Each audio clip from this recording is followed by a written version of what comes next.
What prairie shoes are you going to be wearing to YWLS? Well, you might get some good suggestions in this episode. At Turning Point USA's huge women's conference in San Antonio, June 7th through 9th, you are going to hear from House and Habit's Jessica Krause, Candace Owens, Erica Comazar, Emma's for Mama, Allie Stuckey, Riley Gaines, Lauren Johnson from Red Pill Your Health, and many more, including me, all happening in San Antonio, Texas, June 7th through 9th. This is your last call for tickets.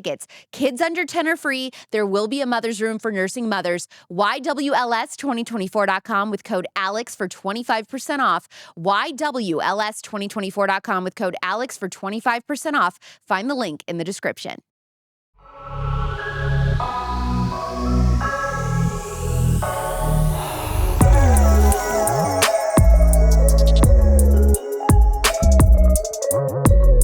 Are the shoes you're buying negatively impacting your health? And if so, how severely? Today, I'm speaking to a barefoot shoe industry expert. This is something that has taken over social media by storm. Cute shoes that are basically like walking around barefoot, dress shoes, ballet flats, fashion boots, even sandals that look like normal shoes, but better. Is it possible to change your walking pattern? Should babies even be wearing shoes at all? What about socks? Does my guest walk around barefoot in public? And how to know if your shoes actually fit? How many of us have grown up wondering that answer? This episode is interesting, it's educational, it's practical, it's not super long. She even has tips for how to choose the best shoe at Walmart if you're on a strict budget. She's been speaking out and educating people for over 5 years after dealing with lifelong chronic foot issues. Send this episode to someone whose feet are always hurting. It could change their life. She actually brought some of the barefoot shoe brands today in person. So if you want to see what those look like, make sure that you are watching this episode on the Real Alex Clark YouTube channel. And if you're new here, every episode that we do is funded by listeners like you who believe in our mission to heal a sick culture. Make a tax-deductible donation by clicking the link in the show notes. Please welcome Anya, the barefoot shoe queen, to the Spillover. 8 years ago, you thought that you were just buying this cute pair of ankle boots, but what actually happened was your life changed forever. That is true. And really, the building blocks of what happened that night had been in place for many years, but it kind of reached a tipping point on that night. I was pregnant with my second child, and so there's some hormonal things going on there where your joints are extra lax. And I didn't know it, but I had already had compromised feet. And I went out for a night on my birthday wearing these high-heeled boots, and I woke up the next morning with this like tingling, burning, super painful big toe joint on my right foot. And it went away after a little while. And then I got the dang boots out again, not having learned, and I wore them again. And this time the pain did not go away. It stuck around for a year and a half. And it was really pretty significant. Like on a scale of 1 to 10, how severe was this pain? I would say between a 6 or 7. Just nonstop for a year and a half. You know, there were some ups and downs, but it was pretty acute. But then it became chronic, and the pain just did not go away like you're told it would. You know, I went to the doctor, and they said, wear sensible shoes, get really supportive shoes, orthotics, and wear them till the pain goes away. Well, that helped the pain become more manageable, but then I couldn't ever walk without those kinds of footwear. I had to wear them walking around the house. If I got up to go to the bathroom, I would either crawl or put on shoes. Oh my gosh. So here I am in my late 20s, and I can't be barefoot at all because of pain in my foot, with no real clear explanation for why that was. So that was a pretty difficult time of my life to not know what was going on and to just be in near constant pain. So then after a year and a half, did you finally meet a doctor who was able to tell you, oh yeah, this is what you have? I met a chiropractor who was the first person to accurately diagnose me. That was maybe about 6 months in. So my podiatrist didn't have any answers for me, and any other specialists that I saw didn't have any answers for me. Mostly it was, I can feel that your big toes are maybe a little jammed up and your foot's really lax and you're just somebody who needs a lot of foot help. Like you need to be wearing orthotics all the time.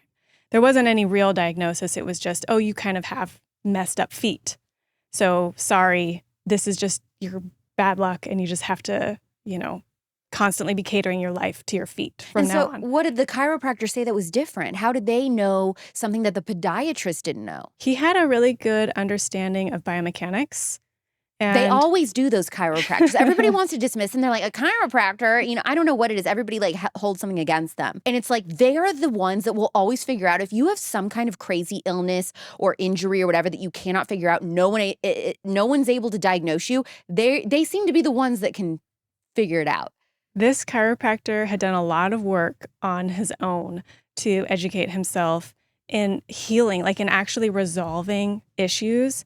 And unfortunately, a lot of the teaching, just the way that the current system is, it's less about resolving, getting to the root cause and solutions, and it's more about surgeries and orthopedic footwear, custom insole, custom orthotics, and those types of, sometimes they're Band-Aids, sometimes they're really important for acute situations, but a lot of people like me were coming in and we have chronic issues, not an acute short-term injury or not like a systemic disease, just our feet aren't working. So what did he say that it was that you had? So he was able to actually see how my foot moved and saw that my big toe wasn't moving correctly when I had weight on my foot, which makes a lot of sense, right? When we're walking, our big toe needs to move, but every time I stood, my big toe would lock up and it wouldn't move. So he set about resetting it so that it was aligned and it could actually be in the right position to move. So he had to break it? No, he adjusted my feet and I had to go back several times. But then I kind of ended up in this weird situation where he would adjust it, it would feel better, and then it would go back. And that was when I realized that I needed to strengthen my feet so that it could hold itself in this better position. So it was a combination of realigning it to a natural alignment and having better foot strength. Okay, so how do you get better foot strength to hold the adjustments from a chiropractor? And this is true for the whole body. It's just that the feet, for some reason, don't get viewed this way.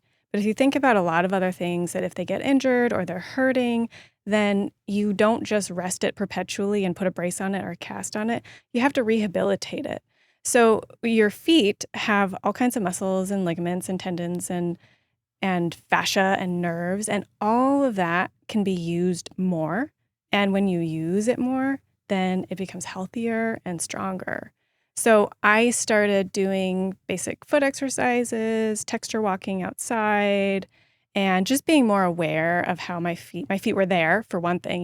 We spend a lot of time for trying to ignore our feet, recognizing that they were a part of my body and trying to use them more so that they just became better at being used. They become better at movement. How did you know that switching to barefoot shoes was going to help? I didn't. I spent a lot of time in that year and a half just really casting about for answers. A good friend of mine was in on the whole thing. She was an avid barefoot runner and she wore barefoot shoes. And we had talked about it before, but I had felt like it didn't apply to me personally because she had a healthy foot. She didn't have chronic foot pain. She's athletic. I thought, you're the kind of person who could do this. And I'm not. I felt like I was too broken to try that. But I got to such a low point where I had tried seemingly everything else. And I did make headway with the chiropractor, and I was really appreciative of that. But I kind of hit this plateau where I still couldn't figure out what to put on my feet. And I wasn't really progressing to the point where I felt really competent in my life in terms of like mobility and being able to go grocery shopping and carry my kids and do things that I really wanted to have back. Mm-hmm. So I looked into them kind of as a last-ditch effort. And I found some really great work by a woman named Katie Bowman. She's a biomechanist, so she does a lot of research and education on how the body works, physics, like loads and really kind of nitty-gritty of movement and how the feet can adapt over time to the loads that we put on them. And when we change our footwear, we're changing the loads. So we're actually having to use our feet more in minimalist shoes than in conventional footwear. And you're also getting a lot more of a natural shape and fit and feel, so you can move more naturally. So I started wearing minimalist shoes, but I continued to wear my old orthotic because I had really weak feet and I wasn't quite ready for the full barefoot, no support shoe. Barefoot shoes are completely flat? Okay. Yeah. It's interesting because the podiatrist is saying, you need all this cushion and all that. Isn't that what orthopedics are? But then a barefoot shoe is completely flat. So how do you know that barefoot shoes are going to be right for you? It was the opposite of what I had been advised to do. I had been advised to rest until the pain went away and to wear supportive shoes 100% of the time in and out of the house, and just to continue on doing that. And if it didn't get better, then I've got, steroid injections and surgery. So it was the opposite of what I had been suggested to do. But I had tried that already for a long time, and it really didn't help. And I also was getting other issues like back pain, and my hips were really hurting, and I was getting like really bad headaches and neck pain. And I just was like, this is the opposite of what I wanted to happen. So I will give this a try, even though it's so far different. So the ones that you tried, what did they look like? So actually the very first pair that I got was more of a hybrid. It wasn't actually a full barefoot shoe, from a brand called Ultra. And they were the first time that I had ever seen a shoe that had a natural shape to it. It was an anatomical shape to it. And it was really actually by chance. It was kind of around the same time that I heard about barefoot shoes, and I didn't really make the connection that this was a type of a barefoot shoe. And it had a wide toe box so that my toes could spread out. So it was the first, and my big toe, that was the one that was really, really hurting. So for the first time, when I put my foot in a shoe, my toes were not squished together. And I don't know how to explain that moment when my whole brain just lit up because my big toe didn't hurt in this shoe. And shoes had been such a torture. I had such a tortured relationship with them because they offered the support that helped, but they hurt my toe because they were squishing my toes together. Right. This was the first time that I put on a shoe that didn't squish my big toe in. And I had that natural alignment where my big toe could just lay out. And it helped. It helped so much. And how soon did you start noticing relief? You were improving? You were able to walk more without pain? It took about 6 months where I was focused. I had intention of doing foot exercises every day. And I had in my mind, I want to be able to wear minimalist shoes all the time because I want to have feet that are really functional. So after I tried out Ultra, I did get a more pure barefoot shoe, like a more true barefoot shoe from a brand called Vivo Barefoot, which was very flat and thin, no support. And I would kind of rotate back and forth between them and got the sense of what it felt like to move in them and got to use my feet a little more and kind of experiment with it. And it took about, I would say, a full year before I really got rid of my custom orthotic. And of course, I came from a very low point, so not everybody has to go through that. I would say that most people have a little bit of an easier time getting to that point, but I had such messed up feet. And also, when you're in pain a long time, you become afraid of things that will hurt you. So I was really cautious about it, and there wasn't much information out there either. So I was sort of going blind and testing this out on myself, like N equals 1. I was the subject of my own research study. Your favorite conservative skincare company just went clean. Nimi Skincare is proud to announce Nimi Clean, 6 brand new innovative products designed to give you show-stopping skin without the ingredients that you don't want. Nimi heard your requests, and I was in their ear too, and so they actually asked me to send a list of ingredients that I wanted to be left out, and some different products that I'd love to see them create. So when you use the Nimi Clean line, just know it was Alex inspired. It's also completely fragrance-free, formulated without dyes, parabens, and all Nimi Clean products pass the EWG's Skin Deep test. I'm very excited about Nimi's new 2.5% retinol renewal serum. Retinol at this percentage is the perfect amount for sensitive skin or people new to retinol who still want powerful results. Retinol increases skin cell turnover, helps unclog pores, and exfoliates your skin, increases collagen production, which can reduce the appearance of fine lines and wrinkles, giving your skin a fresher, plumper appearance. Nimi also released their first clean makeup removal cleansing oil. I love me a cleansing oil. Go to NimiSkincare.com and use code AlexClark to get 10% off. That's NimiSkincare.com with code AlexClark for 10% off. Find everything in the show notes. Most of us are walking around with chronic inflammation affecting our health that is caused by the food that we eat. This processed food, which is kept together with industrial seed oils, is altering the bacteria that live in our gut, which then wreaks havoc on our immune system. The 5 types of foods that cause inflammation include processed meats, like that stuff that you find in a Lunchable, refined grains, including white bread and breakfast cereals, chips, cookies, crackers, and pastries, sodas, other sweetened drinks, and fried fast food. If you love to snack, especially something salty and crunchy, but you want to do it without inflammatory ingredients like seed oils, try Masa tortilla chips. Just grass-fed beef tallow, organic corn, and sea salt. Sometimes when you want a seed oil-free chip, you have to sacrifice on taste. That is not the case with Masa chips, which is why they have been my #1 tortilla chip for years. And instead of some evil corporation, they're made from my friends, the Really Tan Man and Olive Oil Queen. Yep, that's their names. The question most people ask me, are they cheap? No, I'm not going to lie to you, but there is a reason why the poisonous food is so cheap. And remember, there's always a cost, just later when you have tons of hospital bills. The big food chip companies have 30 giant robotic factories making billions of bags per month using toxic seed oil sludge. Masa has only 25 full-time people with your shared beliefs making your seed oil-free chips by hand.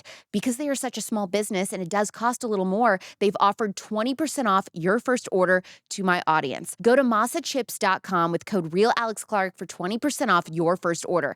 That's Masa Chips, M-A-S-A chips.com with code RealAlexClark for 20% off your first order. Find everything in the description.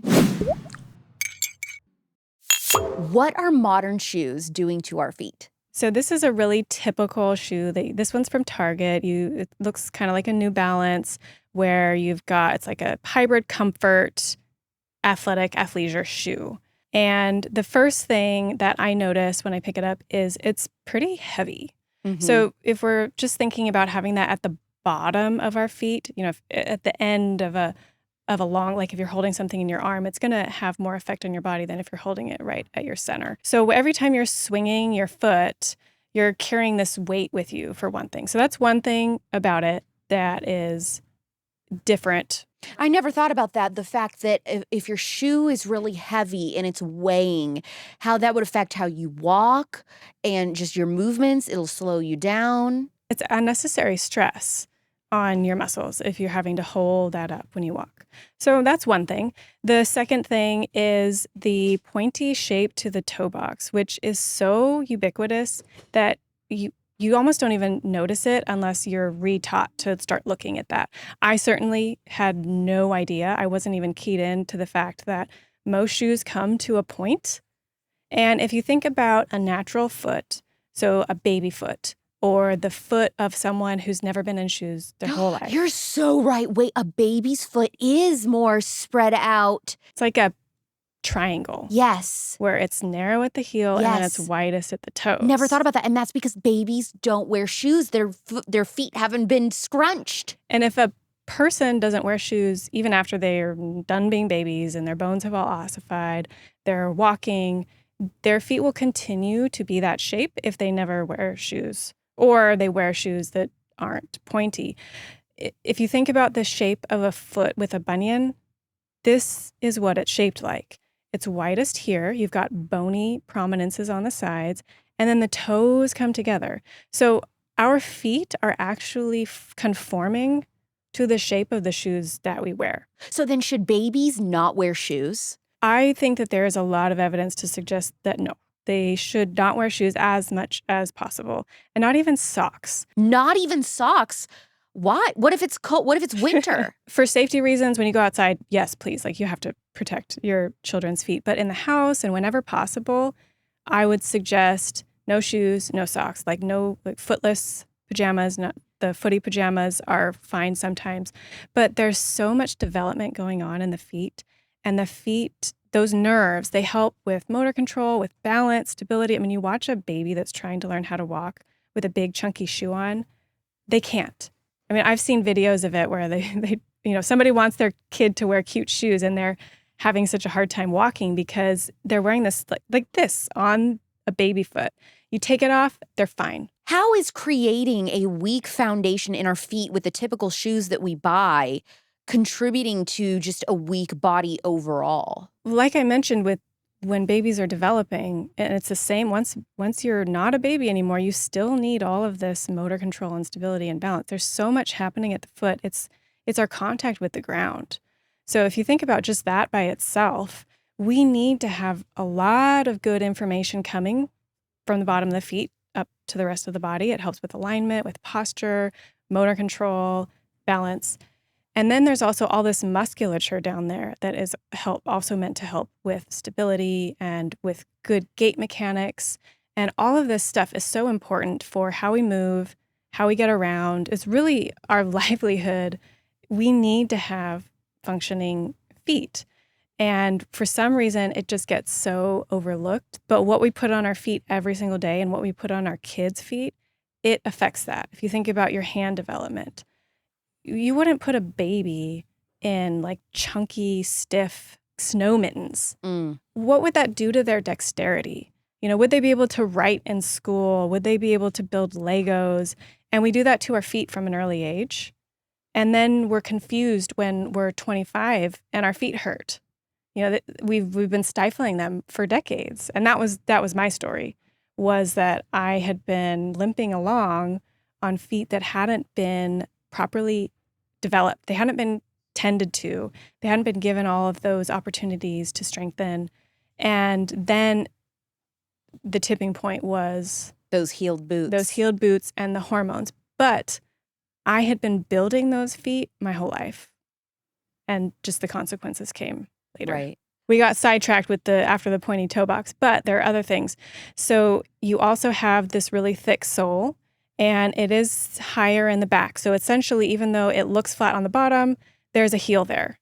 So you've got a higher heel, but the whole thing is, it bends a little bit here, but you're not really getting any other motions. The sole is pretty straight. The sole is pretty stiff, not bending.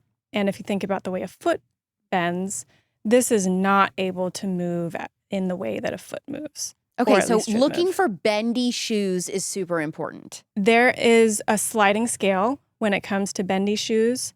So just in terms of what's natural, no. An ideal foot that has never been affected by shoes, it moves really well. It's really comfortable in thin, flexible soles. If you're really adapted to this, you might want to transition stepwise, kind of slowly get down to a more thin and flexible sole.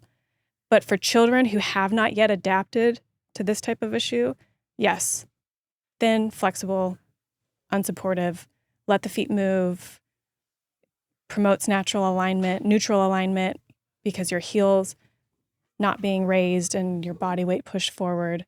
So you've got the sole component too of a conventional shoe that can be really impactful.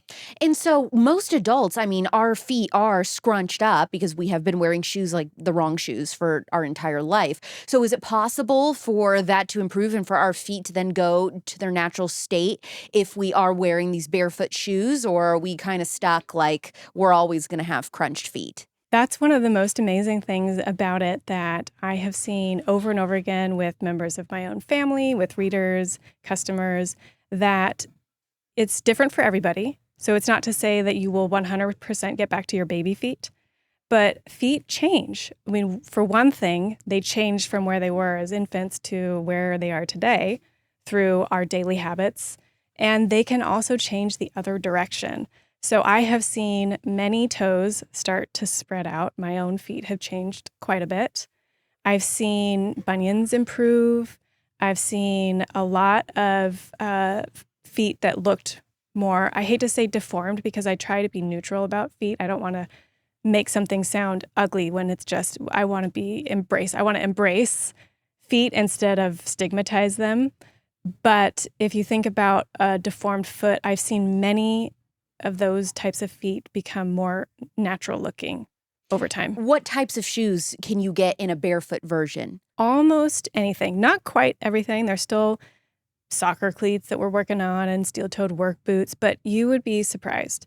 There are more natural, if not totally barefoot, versions of many, many styles of shoes. So Like ballet flats. ballet flats, dress shoes, sandals, both functional sandals, like instead of wearing Chacos or Birkenstocks, and also athletic sandals and pretty sandals. And then you've got, of course, sneakers, boots for winter, boots for fashion.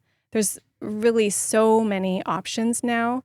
And some of them are more quote unquote barefoot than others. You might have some that have more of a thicker sole, like a little more cushion, the option of some support if you wanted to have that. Some people can benefit from that at certain times of their lives or with certain conditions. So you can really there's a really big variety. Is the transition from regular shoes to barefoot shoes painful? It shouldn't be painful. I would say that that's a warning sign that maybe you need to take a step back. But I will say that it can be maybe discombobulating is the right word. It's just like a little weird. Yeah, because it's so different from what we're used to. And I think that there is a fear of going without cushion for some people in their shoes. What about the ones that are like, oh, I have wide feet or I have narrow feet? Yeah. I mean, is there a truth to that? Is there such a thing as like wider feet or narrow feet and that you have to buy those wide shoes and all that? I have definitely seen some people who naturally have really narrow feet and some people that have really wide feet. And that's one of the things that I like about this whole industry is that foot shape and foot type really matters. You're not just everybody's not just going in and buying the same shoe. There's not one shoe that's good for everybody. That's just sort of counterintuitive to me because we do all have different feet.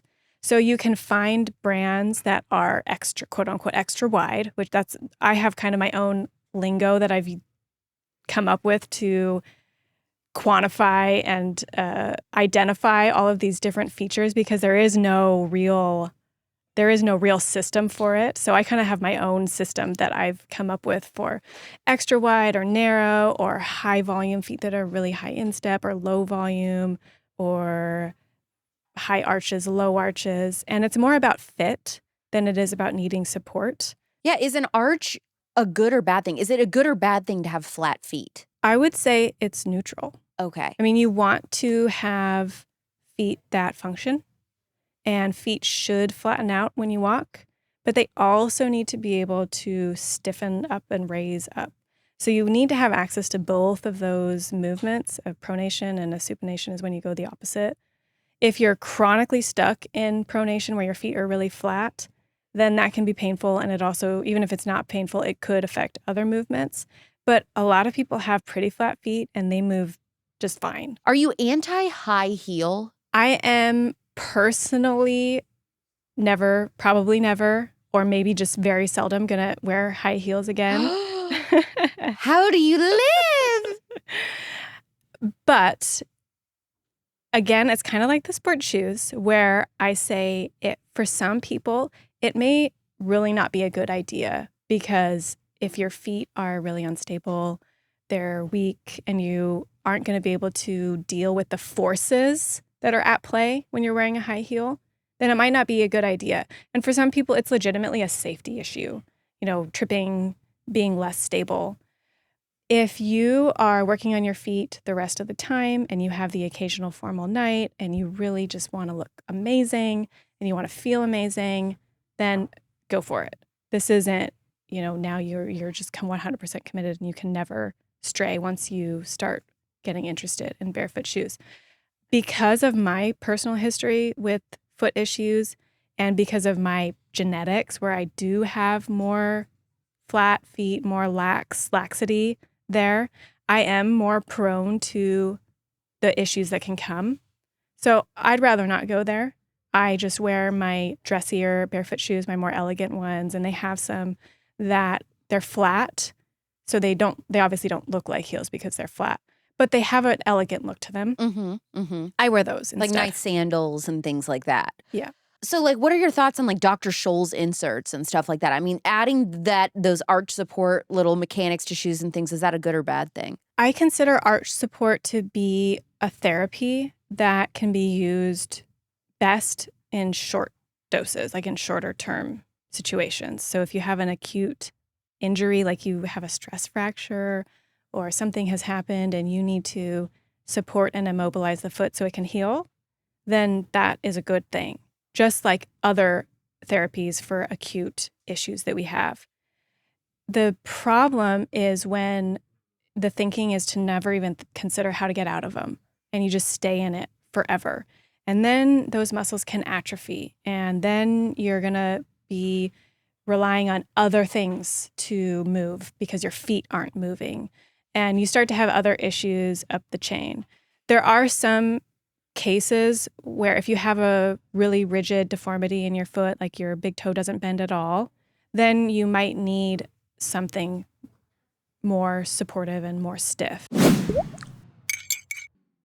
Can we take a little second, give a little pat on the back for the dude conservatives? I have a male coworker, Simon. He was so excited about Olivia's organic prebiotic body wash. He ordered 5 bottles. I was like, Simon, why do you need that many? He's like, well, I don't know. I got excited. I really liked it. Men, listen, I have gotten so many messages from you guys saying that your husband is so on board with this body wash. He's so impressed. Why? Because Olivia is one of the best non-toxic body washes on the market. 100% organic, less than 10 ingredients from land and sea in every bottle. And what makes it the most unique and special is that it's a prebiotic body wash. So it's not just soap. It's feeding your skin's microbiome to repair at a faster rate, keeping your skin more hydrated, quickly alleviating skin issues like psoriasis, eczema, chicken skin, and even burns. Another friend of mine, she just burnt her hand like a dumb. Just joking. I love you, Morgan. On her Dutch oven. And so I told her, look, here's the thing. Use aloe vera, raw honey every day, and then wash every day with Olivia Body Wash. It's a preferred body wash of burn victims. It's such a powerful wash without harmful chemicals and ingredients, which makes it one of a kind. For the men wondering, okay, well, what scent do I get? I recommend the citrus. Smells good, but it's not too girly. Maybe soon Olivia will make a men's line. Get 15% off with code ALEX15 at Olivia.com. That's Olivia.com with code ALEX15 for 15% off, or click the link in the description. Did you drink your water today? What if your choice of water could make a statement? What if it could symbolize your commitment to values like freedom, individuality, and self-reliance? Freedom 2.0 water isn't just about what's inside the bottle. It's about the message it sends with every sip. This is what I drink on every Spillover episode. With labels like, this water isn't free, but your speech is. It's not just refreshing. It's rebellious, and it's unapologetic to drink this in public. Can you freaking believe it? But that's where we are. It's a reminder that even the most ordinary acts, like taking a sip of water, can be infused with meaning and purpose. So why does it matter? Why should we care about the source and sustainability of our water or the message on the label? Because every single choice that we make, no matter how small, shapes the world around us. By choosing to drink Freedom 2.0, you're not just choosing a brand, you're choosing to stand up for what you believe in. You're choosing to support companies that share your values and prioritize your freedoms. Try Freedom 2.0 and tag me in your Instagram story for a repost. Hold on, drink break. I'm not like as good as the Welch's grape juice girl, but just, disregard that. Let's show the world that every gulp is more than just hydration. It's a declaration of independence. Keep sipping, stay hydrated, and always be free. Go to freedom20.com today. That's freedom20.com. Speak your thirst. Protect the first. So do you consider Dr. Scholl to have about as much expertise as like Dr. Pepper? I honestly don't know a whole lot about Dr. Scholl's. But I have used Dr. Scholl's inserts way back in the day. Oh, yeah, me too. And I don't need them anymore. Wow. But I am not a purist where if I am on my feet all day, like I'm traveling, and I am having some foot pain, I'll throw in a small cushion in there. Like it's not like sacrilege. But it's just how we think about it. Do we feel like, oh, my feet, I just have to wear support all the time? I would push back on that and say, okay, well, let's examine it. is there something we can do so that our feet can be more comfortable without it? And I will say that a lot of people who think that they need arch support, what they really need is a wide toe box shoe, because your big toe, it helps stabilize you and it helps your arch function. If you pull the big toe in, your arch flattens. If you pull the big toe out, your arch raises. So your arch function is related to your big toe alignment. So I have seen a lot of people who think, oh my gosh, I overpronate, I can't walk without arch support. They get into a wide toe box shoe, their Wow. toes spread out, and suddenly their feet hurt less because their arches can actually move. What about people that are bow-legged? I mean, does switching to barefoot shoes help people's walk patterns? It can. So there's some really interesting research on barefoot runners versus shod runners. And barefoot shoes are, again, meant to mimic what it's like to be barefoot. And barefoot runners have more natural, better gait naturally because they're feeling everything. When you're in really heavily cushioned shoes, then it dulls all of those nerves and we start doing things that we don't even realize that we're doing, and you have trouble controlling your motion, you have trouble decelerating. So there is a benefit that's just sort of built in to having less shoe. You just can feel things more and move better. What does a callus mean on your big toe? A callus can mean a few different things depending on where you get them. So ones on the outside of the big toe are a pinch callus because it's the pinching of your skin when you walk. So if you have a big toe that's kind of coming in, and instead of walking right through the big toe, you're kind of rolling over it, then you can start to get a callus over there.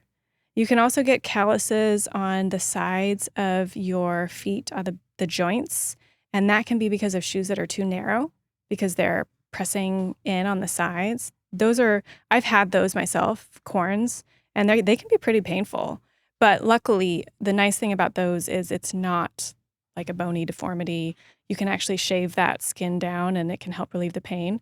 But then you want to get into shoes that are not rubbing you and that we're going to let your feet sit more naturally inside the shoe. Bunions and hammer toes and Morton's neuroma and plantar fasciitis, these are shoe wearing conditions that you don't really see in populations that don't wear shoes. So there is definitely something to that. And populations that don't wear shoes, they have those big, their toes are all splayed out. And oftentimes the skin is thick and leathery and not going to be tearing all the time when you step on something wrong. So it can handle a lot of surfaces, less sensitive. So you can walk on rocks and not, I feel like once you graduate past the kids stage, then you see adults when they take their shoes off outside and it's like, oh. Let me tell you what, as a kid, I was a boss going up and down our gravel driveway barefoot. Didn't bother me. I could run up and down the thing. But if today, I was to walk barefoot on a gravel driveway, I would die. So that's so true that you acclimate to that, you get used to it. Is it actually possible to avoid surgery when you have bunions and heal them naturally? So I have a podiatrist colleague that I co-wrote an article on bunions. So I defer to his expertise on this because he treats people with bunions every day. And he has seen a lot of people heal naturally. His name's Andy Bryant. He's based out of Australia. Great guy. Too bad he's not here. But he has seen a lot of people with mild to moderate bunions mostly heal completely. When you get to the moderate and severe bunions where the bone is really out of alignment, then sometimes surgery can help to realign things. But you also might be able to get out of pain and improve your function. And maybe the look of it doesn't totally change, but you've kind of gotten your life back and you can avoid surgery that way. Why are people so afraid to be barefoot? I ask this question myself. It is something that every time I talk about it, I get this pushback. What do they say to you? They say, well, I have drug needles in my city. Are you asking people, Anya, the barefoot expert, to walk through heroin needles? I am definitely not. And when you think about, so here it's dangerously hot in the summer. Yes. Oh, yeah. Yeah. Where I live, it's dangerously cold in the winter in Iowa. So you'd have to use your common sense. We're not throwing common sense out the window here when we're talking about being barefoot more often. People will not bat an eye at a $150 pair of shoes, but if I say going outside barefoot is free and it can do a lot of great things for you, then suddenly everybody's like, no. Suddenly you're asking too much Yeah. of people to say, touch grass, walk barefoot in grass in the morning, go outside for the sunset, I call it a fart walk after dinner. You take your little walk, you get your little toot in. It's like all of a sudden you're asking too much of people. It's amazing. Yeah. No matter where you live and what your life circumstances, you can think about how can I prioritize some of these things that can help me more. So whether it's a 5-minute walk, you wake up in the morning and you just go step out on the grass in the months when it's safe to do that. Or there's a park somewhere that I can get to once a week and it's safe to walk around barefoot there. There's grass. Find what works in your life. It's not a blanket, everybody throw away your shoes, but figure out what makes sense for you, because there's a lot of benefit to be had there. Are you ever walking around in public barefoot? I am.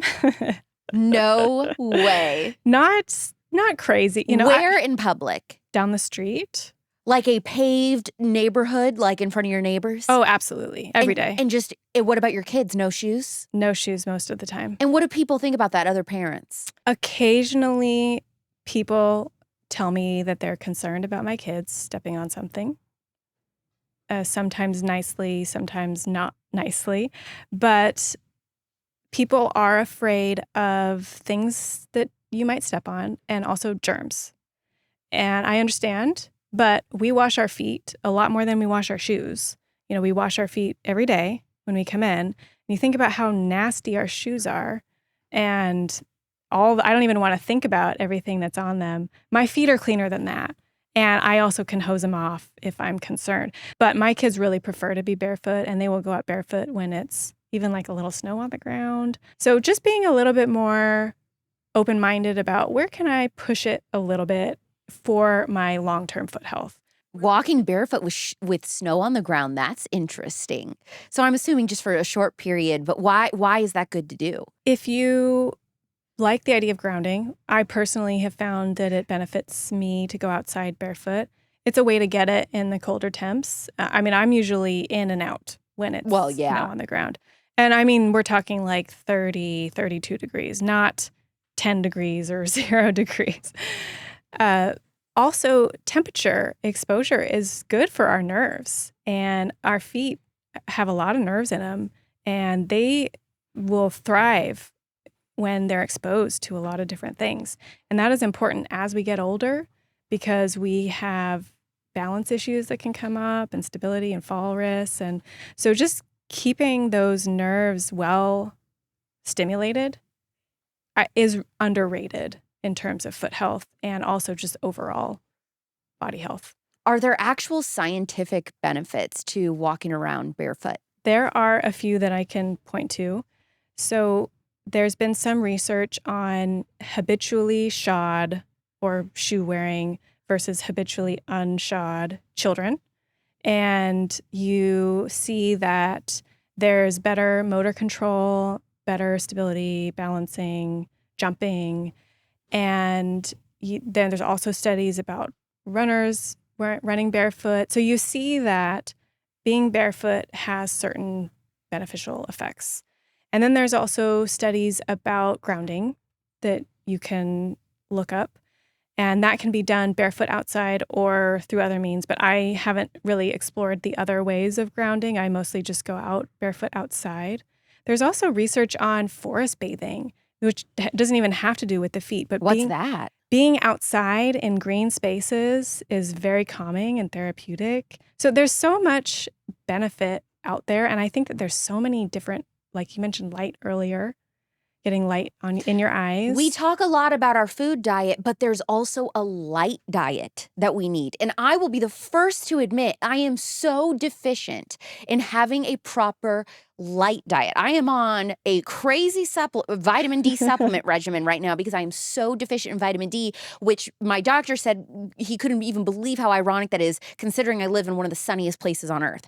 So, yeah, I am really bad about that. I mean, I'm in an office space with fluorescent lighting all day long. So I need to do better about that. Most Americans need to, making that conscious effort to wake up with the sun and go to bed shortly after, sunset, and then making that your wind down time, not using huge lights in your house and stuff after the sun goes down. I know a lot of people are now into like beeswax candles after a certain time at night, which I love, but all of that really affects your circadian rhythm and your health. So you can add in a little foot health component when you're trying to do these things that we already know are good for us. And even my feeling is if I know I feel good when I do something and it makes my life better, I don't need a scientific study done to tell me to do it. And that's how I feel about getting outside, and especially getting outside barefoot. I went out barefoot this morning. I put my bare feet on the concrete. I even leaned back, and there's just something about letting your skin, which is a really important organ, and we have all these nerve endings, letting it touch the earth, letting it have wind on it, sun on it, and it just helps me feel good.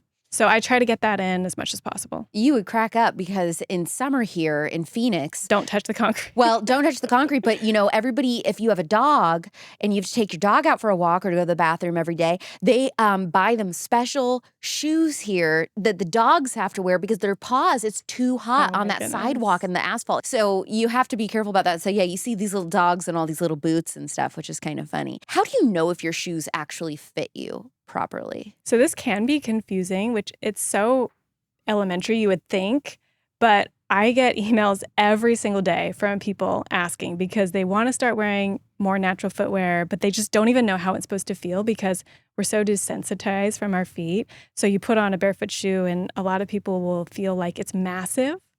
And it's, they're like, oh my gosh, I don't know if it fits. So yeah, there's like so much room in here. Yeah. So my rule of thumb is, for one, you want to first look at the length. That will tell you if it's the right size. And you want to have maybe, for some people who wear shoes that are too small, which some people, they have no idea what their size is. So if you're someone whose toes are always really up close, then you want to think about having maybe 1.5, between 1 and 2 centimeters of extra length. And that's needed because when you walk, your foot actually flattens out a little bit, and you need to have some extra space for while you're walking and when your weight is on your foot. So you want to have 1 to 2 centimeters of length in front of your toes and no toe touching the front when you're walking, because that can kind of restrict the movement. And after you've determined if you have the right size, then you're looking at the width and the shape. So if you have the big toe is fine, but the outer toes are touching the sides, or your toes are being pushed in from the sides, then you're looking at a width and a shape issue. And so it's like, okay, sizing up or down is not really going to fix this because the length is correct. That means I need to get a different shoe. This is a shoe for someone with a different foot shape than me. Okay. Saying no to something that when you put it on, it's affecting your natural toe splay. And I like to just stand with one shoe on and one shoe off. And then I'm looking at my foot that's barefoot and saying, okay, what do my toes look like when they're barefoot? Is my foot in the shoe doing the exact same thing? Mm-hmm. Or is it being kind of pushed around and deformed somehow by the shoe?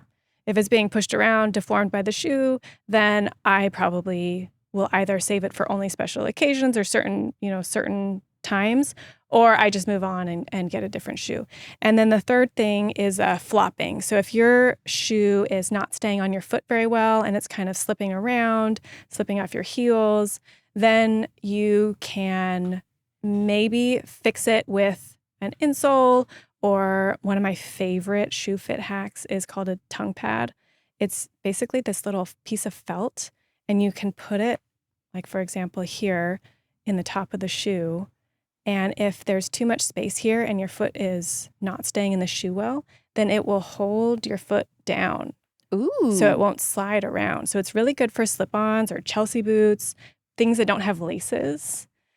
So that would be the third thing, is whether or not the shoe fits your volume and it can stay on your foot really well.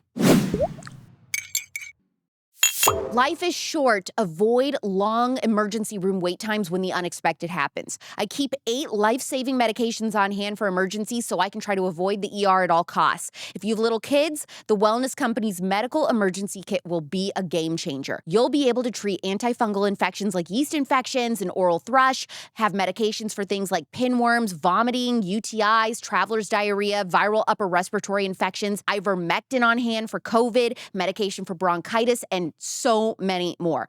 All of these meds can stay right under your kitchen sink in case of emergency for you or your kids. It comes with a full guidebook on how to use them, and the best part is you don't have to go to the doctor to get a prescription. It's all done online and mailed to your door. The Wellness Company's emergency medical kit with 8 life-saving medications is put together by awake doctors like Dr. Peter McCullough.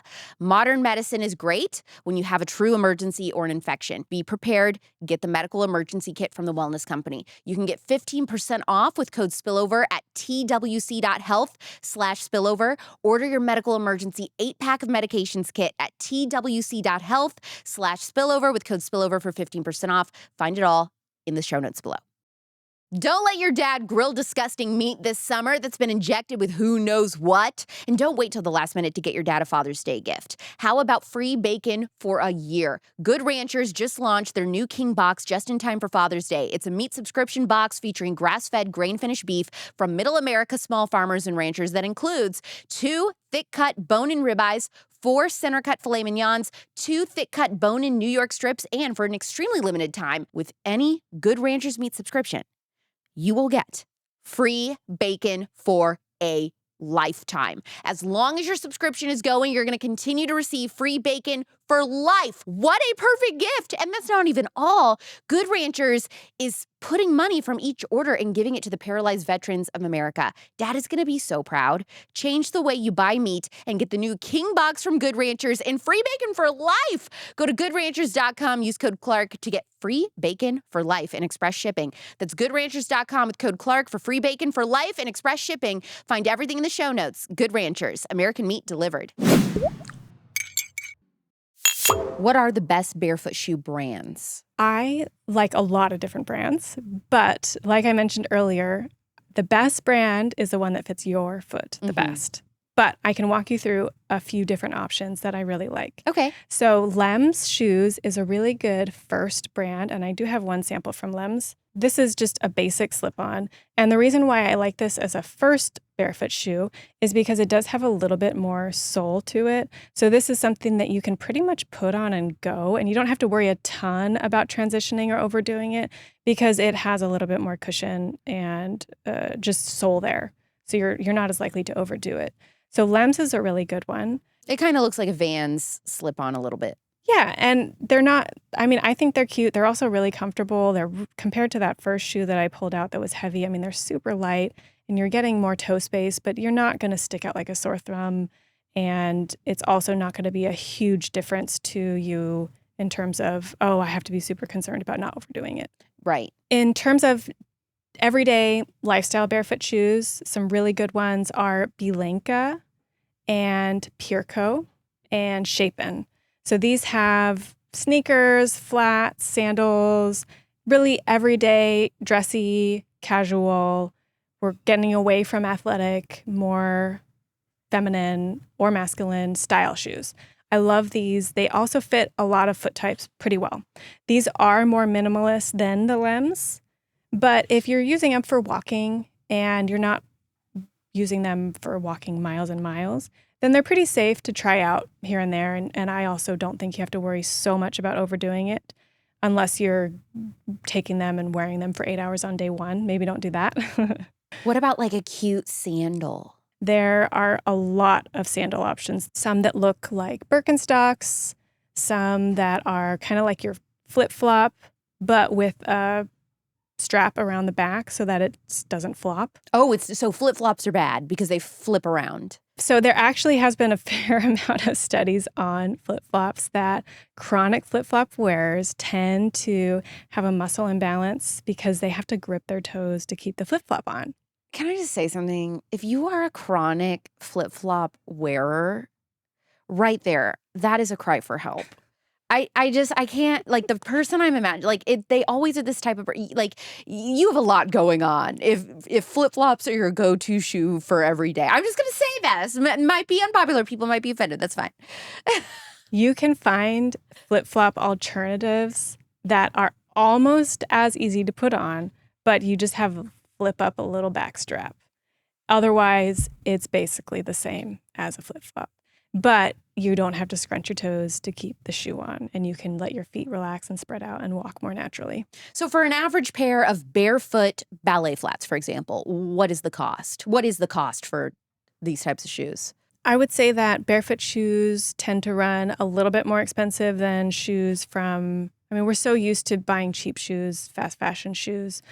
So compared to that, the prices are a little more. Ballet flats, $100 to $130. So that's a little pricey for a pair of shoes. But if you think about the amount of money that you might spend on getting your annual orthotics every year, or your orthopedic shoes, or going back to doctor's visits, to me, it's still well within the range of acceptable. And people who have foot pain, they're used to spending a lot of money on shoes. Now, let's say for your family, okay, so they hear that and they're like, man, that would be great, but there's just no way. I mean, I've got, a family of 5 kids. There's no way I can buy each of them. I mean, for a kid's pair of shoes, how much are those? Like a pair of kids' sandals, it's the summer. So kids' barefoot sandals, how much are those? You can find kids' barefoot sandals $30 to $40. Okay. So if they're really on a budget and like they don't have the option to go to the actual barefoot shoe brands, but they do want a better shoe and they're shopping at like a Costco or a Walmart, what is your advice on what to look for in a traditional shoe that's still going to be a healthier option? That's a great question because there is an accessibility issue when prices are in the hundreds of dollars. If you go into a Walmart or a Target, so the first thing that I look at is the toe shape, the toe box shape, making sure that it's not going to squish my toes or my kids' toes. And you'd be surprised that there are usually some things that you can find that are really cheap that either have a soft, stretchy upper so that it can be more adaptable to different foot shapes and widths, or they're just naturally wide.